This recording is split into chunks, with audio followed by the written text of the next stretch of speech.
Konnichiwa, I'm John Hornick. Welcome to my Japanese Faves series where we'll cover every major type of Japanese food. This lesson is Japanese-style Kalbi beef short ribs 2. Kalbi beef short ribs is a Korean dish that's very popular in Japan. Kalbi ribs are flanken cut, which means that they're cut across the bones rather than parallel to them. My Japanese-style Kalbi 1 lesson takes less time, but it makes chewier ribs. This lesson makes fall-apart tender ribs that are cooked low and slow, then grilled just before serving. If you have the time, these ribs are well worth it. So let's start cooking. All right, now we're going to make the marinade for our ribs, and we're going to start with the chopped onions or shallots. And I give you the amounts in the notes. I'm making enough for about 2 pounds of ribs. Okay, if you're making more, just multiply. I think this was about a quarter cup of the shallots or onions. Then we're going to use about a tablespoon of pureed garlic. It could be more, because as you've heard me say many times, you can never have too much garlic. Then we're going to use some sesame oil, about two teaspoons. But if you watch my videos, you know none of my measurements are set in stone. And then we're going to add about a half a cup of Yakiniku sauce, and I have a separate video on making that. It doesn't take long to make it. The separate video is Demystifying Japanese Shoyu-Based Sauces, okay? And then we're going to use about a teaspoon of Tobanjan, which is Japanese chili paste. And that stuff goes a long way. If you like it spicy, Japanese don't make things too spicy, so I'm not using too much. You could also use Korean Gochujang. Okay, then we're gonna process that until it's smooth. All right, now we're gonna marinate the ribs, and these are the flanken cut ribs. They are about 1/4 to 3/8 of an inch thick. You can see the rib pieces here, 1, 2, 3 pieces of rib bone. That is called flanken cut, because you're cutting across the bone, not along the bone. All right, now we're going to pour the marinade into the bag. This is the same bag that I had these ribs frozen in. Brought them out of the bag, open the bag up. We're just going to add the marinade to the bag. And so this is not a Ziploc bag. We're going to try to get some of the air out of it so the marinade can get around to the ribs better. Okay, I'm just kind of folding over the edges here. And then what we're going to do is put them into a pan. Why do we put them in a pan? In case the bag leaks, or in case some leaks out of the bag. Then we're going to put these into the fridge, and we're going to let them marinate overnight, and we're going to turn them 3 or 4 times before we put them into the smoker. Okay, our ribs have been marinating overnight. I've turned them 3 or 4 times. And now we're taking them out of the refrigerator to bring them to room temperature before we start cooking them. Now, we eat at 8 p.m. Here, so to get these done by 8 p.m., I'm taking them out of the refrigerator at 12:30 p.m. earlier that day. Also, at this time, this is the time to heat your smoker or your oven. I'm using a smoker. I'm going to be setting it at 200 degrees Fahrenheit. I'm not using any wood chips, but I'm using it so I get a constant temperature at 200 degrees. But you could use an oven just as well. Okay, so now's the time. Set your smoker or your oven to 200 degrees. And for me, it's 12:30 p.m. for serving at 8 p.m.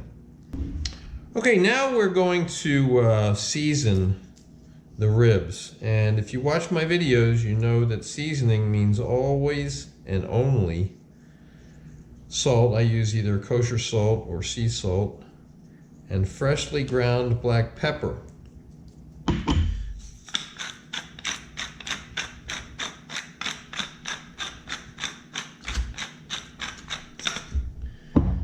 We're going to turn them over, and we're going to do them lightly on the other side. Now I have a few more ribs pieces that didn't fit right down in the pan, so I'm just going to put them right on top of the others, okay? And then I'm just going to move them around a little bit later once I'm cooking them. Now you may have noticed I've already put these into my smoking pan, which is lined with foil, because I'll just throw this foil away later. I usually reuse foil, but I often don't if it's been through the smoker because it keeps that smoky smell. But you could season these, you know, in another pan or on a cutting board or whatever, and then transfer them into your pan. I'm just kind of killing two birds with one stone by putting them into the smoking pan and seasoning them there.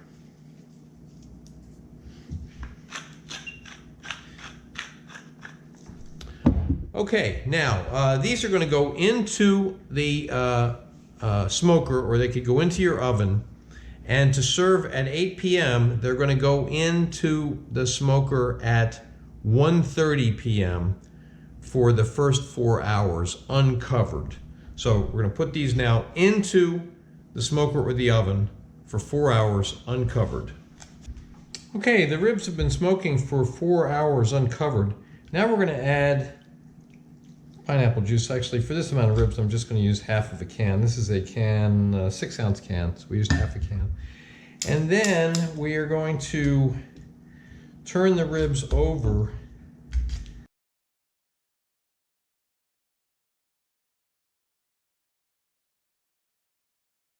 All right, now we're going to cover this with foil and then put it back into the smoker for 2 more hours. Okay, here's our ribs. They've been in the smoker another 2 hours. They could be in your oven. I used the smoker. Now we're going to put these onto the grill, which I've preheated, and we're just going to grill them for a couple minutes per side so we get a little bit of a sear on them, maybe some grill marks if we're lucky.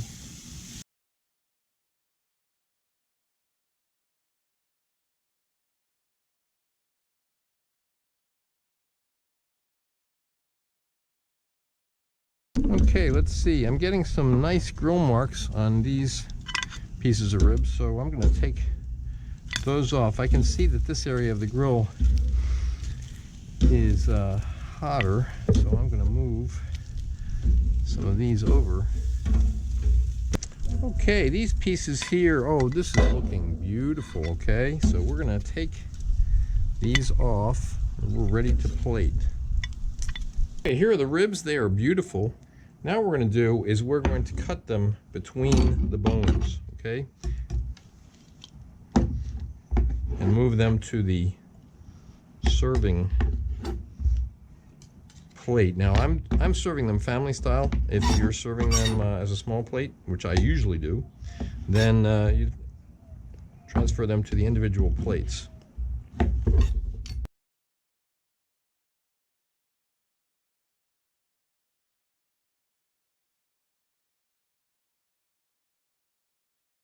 Okay, now we're going to garnish. So we have some scallions.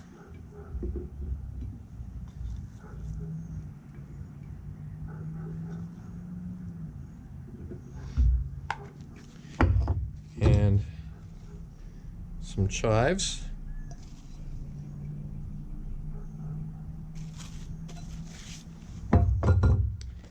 And some tuxedo sesame seeds. That's black sesame seeds and white sesame seeds.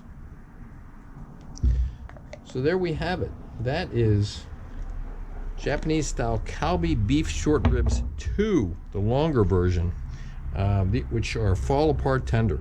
You can see photos of the final dish on my Instagram, which is @Chef's Apprentice, Cook Like a Pro. Please remember to subscribe to my channel, and thanks for watching.